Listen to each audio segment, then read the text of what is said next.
안녕하세요. 요한복음 묵상 25번째 시간입니다. 오늘의 제목은 38년 된 병자를 고치시다.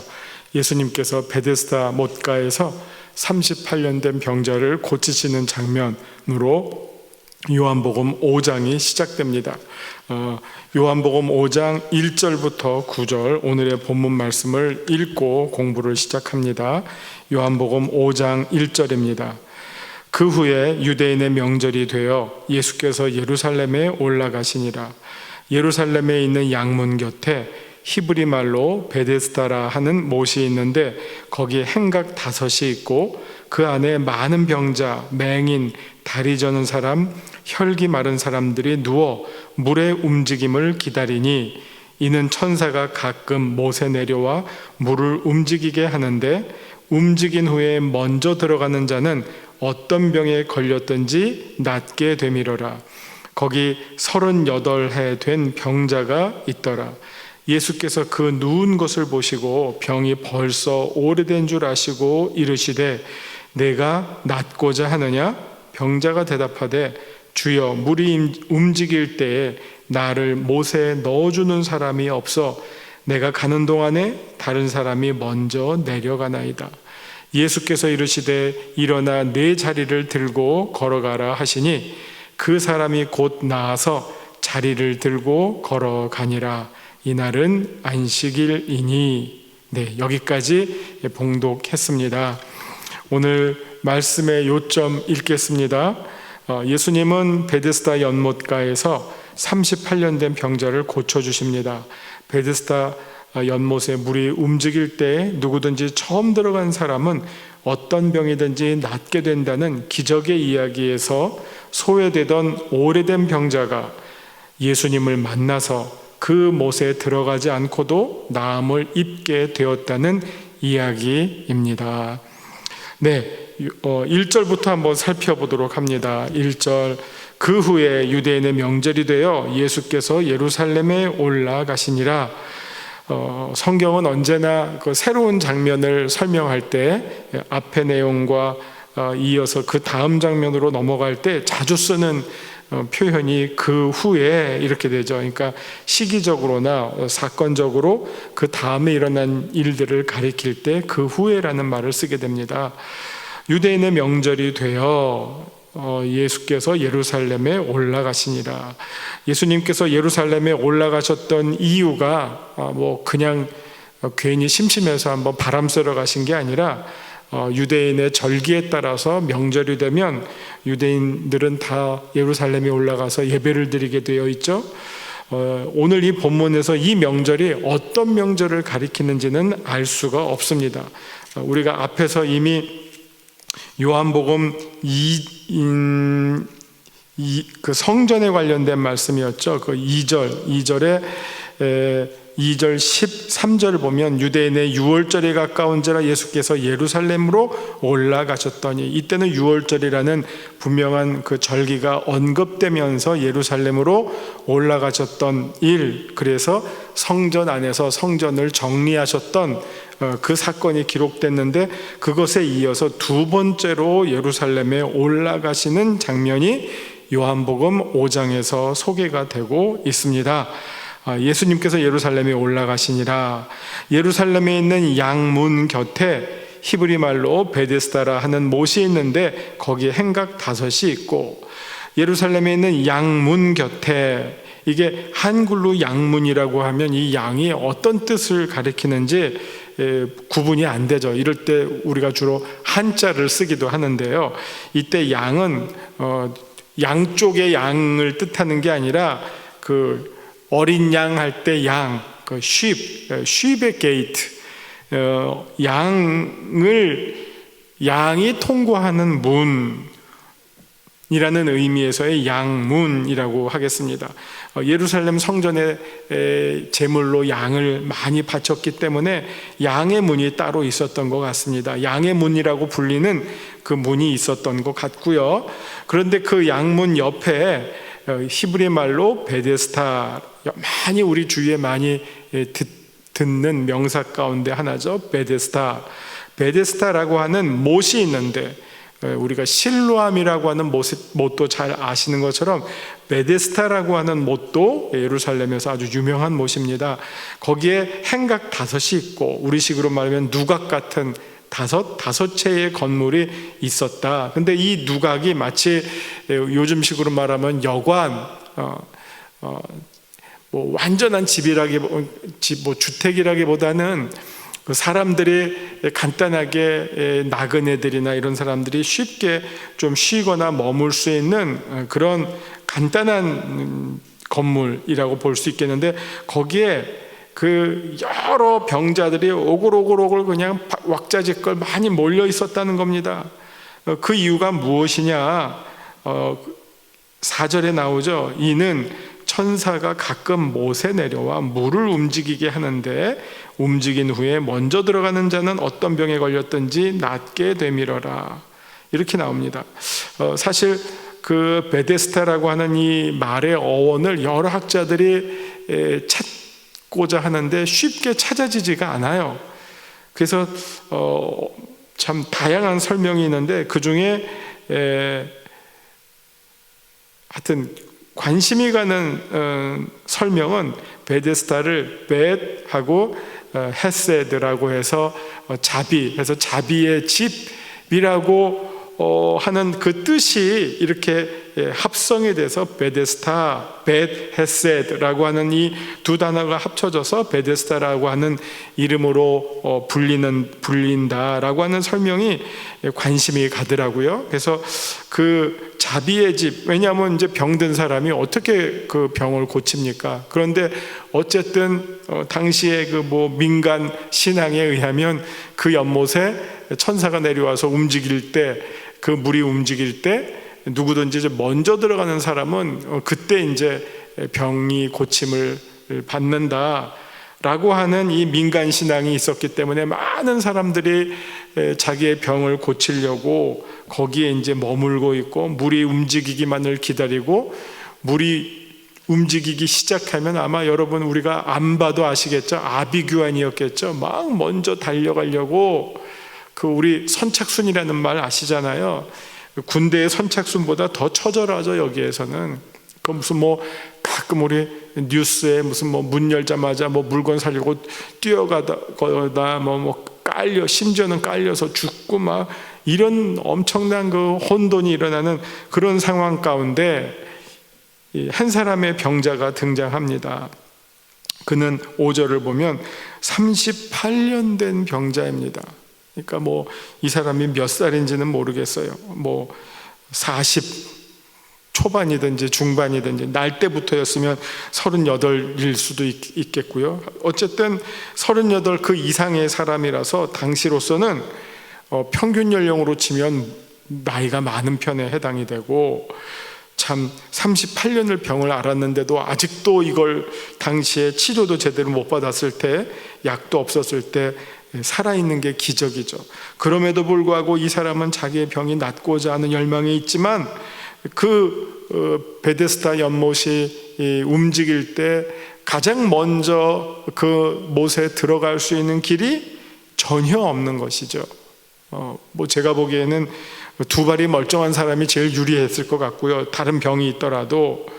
그런데 이 사람은 38년을 그냥 자리 깔고 누워있는 사람이어서 아마 순서로 말하면 윗몸을 일으키는 가운데 벌써 첫 번째 사람은 다 들어갔다 나와서 병이 나은 아마 그런 장면이 눈에 선할 정도로 이 병고침의 이 기회에 있어서 소외가 되어 있는, 철저하게 소외가 되어 있는 그런 사람이라고 보시면 되겠습니다. 근데 예수님께서 언제나 우리 예수님은 긍휼의 목자시잖아요. 이 양의 문이라는 말도 우리 요한복음 아마 한 10장쯤 나오나요? 선한 목자라고 하는 그 예수님의 말씀과 예수님의 나는 선한 목자다라고 하는 것과 또 잘 연결이 되는데, 그 양의 문 옆에서 예수님께서 선한 목자의 기질이 이제 발동이 되시는 거죠.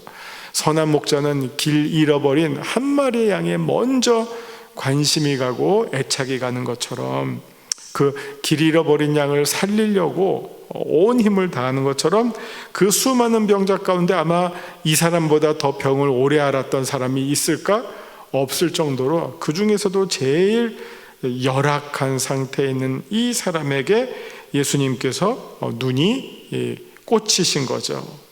그래서 6절을 보시면 예수께서 그 누운 것을 보시고 병이 오래된 줄 아시고, 딱 보면 알잖아. 이 병이 막 생긴 병인지 오래돼서 정말 오래된 줄 아시고 하는 것은 아마 그 병으로 인해서 온 몸이 다 무너지고 망가져 있는 아주 그냥 핍절하고 초췌한 그런 정말 병약한 그런 모습을 보셨겠죠. 그걸 보시고 말씀하십니다.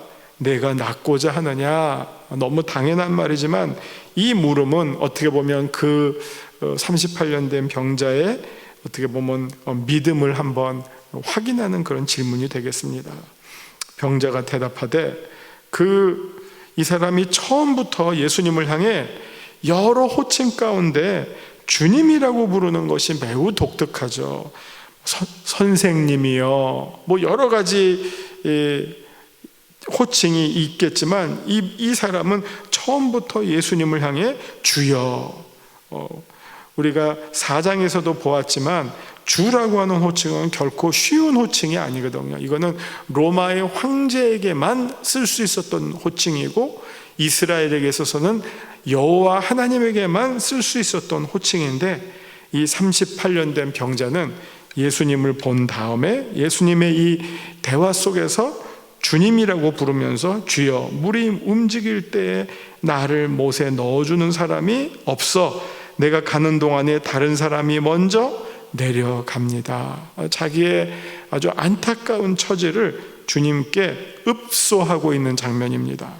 그러자 8절 예수님께서 이르시되 일어나 내 자리를 들고 걸어가라 하시니, 정말 이게 예수님의 어떻게 보면 치유의 선포죠. 치유의 말씀이죠.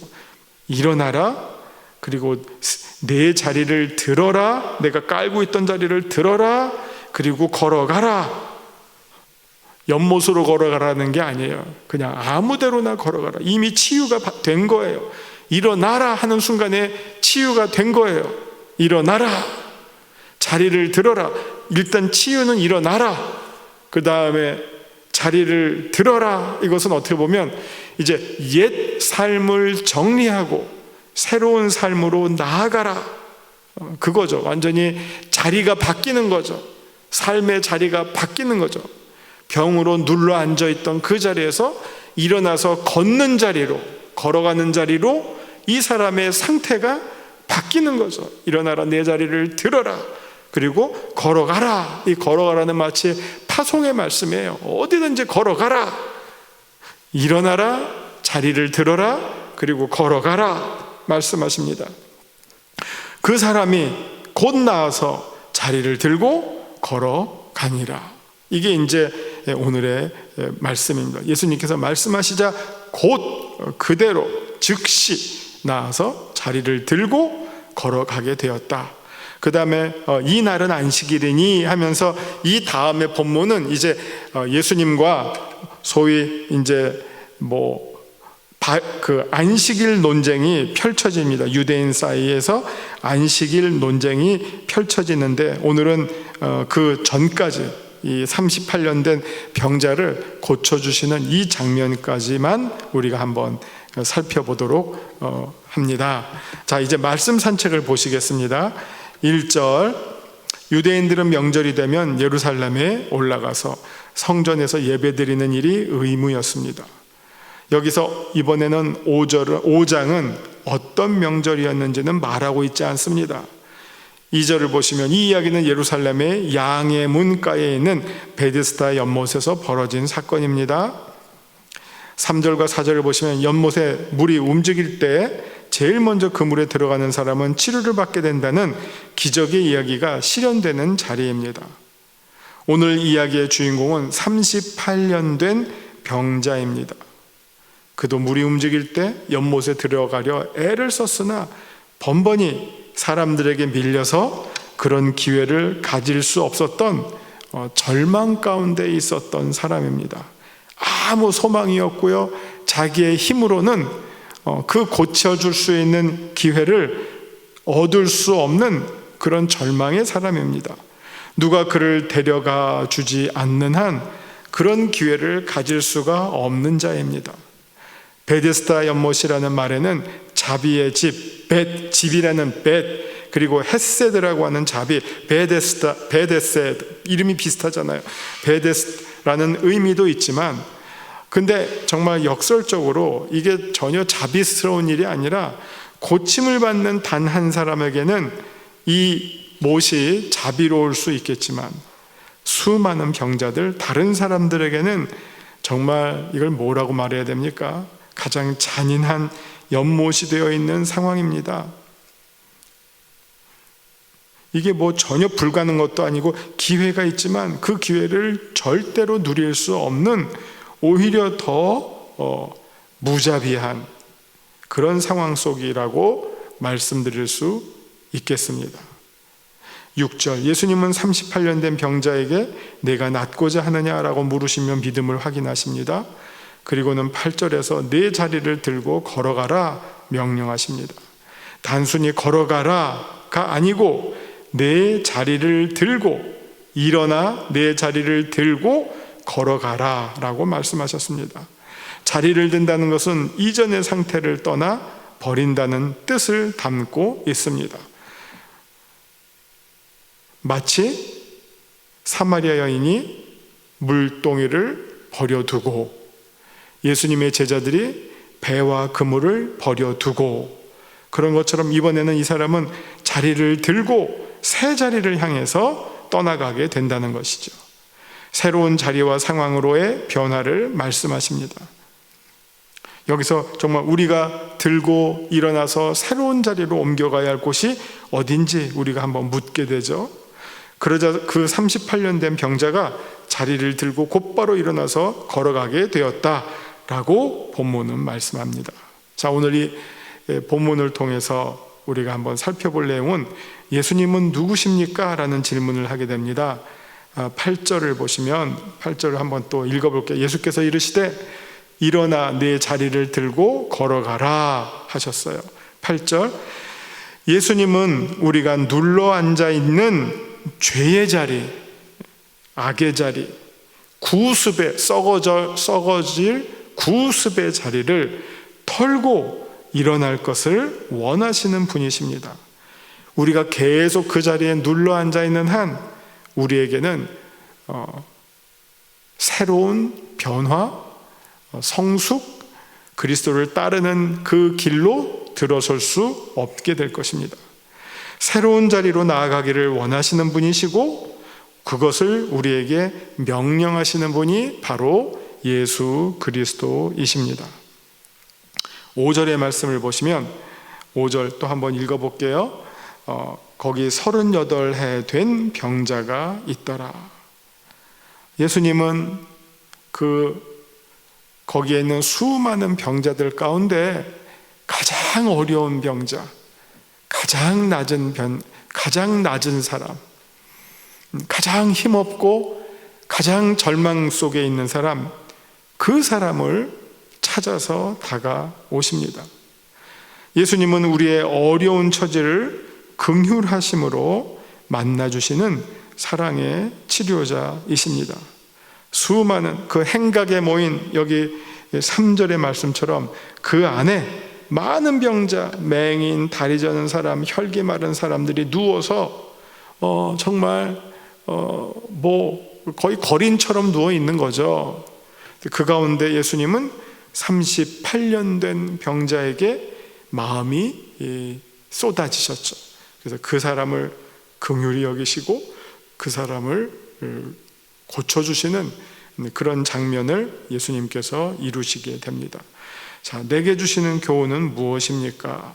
여기 9절의 말씀, 그 사람이 곧 나아서 자리를 들고 걸어가니라. 그 사람이 곧 나아서 자리를 들고 걸어가니라. 자, 여기에서 내게 주시는 교훈은 무엇입니까? 우리는 때로는 우리가 오랫동안 깔고 앉았던 자리를 떠나야 할 때가 있음을 알아야 하겠고요. 새로운 삶의 자리로 나아가는 용감한 신앙인이 되어야 할 것입니다. 사실 사람은요, 누구나가 다 관성의 법칙이 있죠. 관성의 법칙. 지금까지 해오던 것을 계속 하고자 하는 그런 습성이 있습니다. 그래서 습관이라고 하는 것을 고치는 것이 얼마나 어려운지 모릅니다. 우리 주변에 담배 끊는 게 얼마나 어려우냐, 작심삼일 해마다 금연을 결심하지만 며칠 지나지 못해서 실패한다, 이런 얘기들을 많이 듣습니다. 비단 금연뿐만 아니라 나쁜 습관을 고치려면 나쁜 습관이 생기는 일은 쉬운데 그것을 털고 그 자리를 들고 일어나서 다른 곳으로 가려면 아마 10배는 더 힘이 드는 그런 어려운 상황이라고, 그런 어려운 현실인 것을 우리가 알게 됩니다.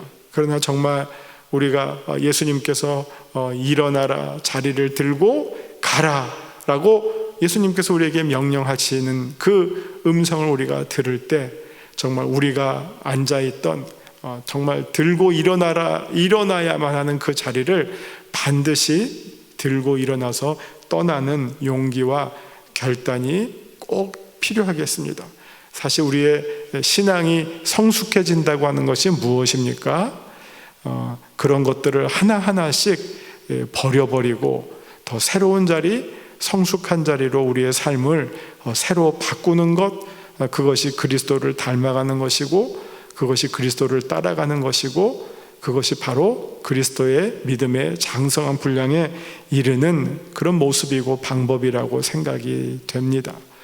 이 시간에 우리 한번 내가 들고 일어나서 떠나야 할 자리가 어떤 것들이 있는지 한번 곰곰이 생각해 보시고 그 자리를 들고 털고 일어나서 새로운 곳으로 떠날 수 있는 용기 있는 신앙인들이 되시기를 바랍니다. 우리가 오늘 본문을 보면서 이 병자의 이렇게 고침을 받는 모습, 비단 병뿐만 아니라 38년 된 병뿐만 아니라 그 병이 주었던 삶의 환경을 털고 일어나는, 정말 몸뿐만 아니라 어떻게 보면 사회적 조건이죠. 영적 상황까지도 다 고침을 받고 변화가 되는 그런 장면을 우리가 꼭 확인하면서 배우실 수 있는 우리 여러분들 되시기를 바랍니다.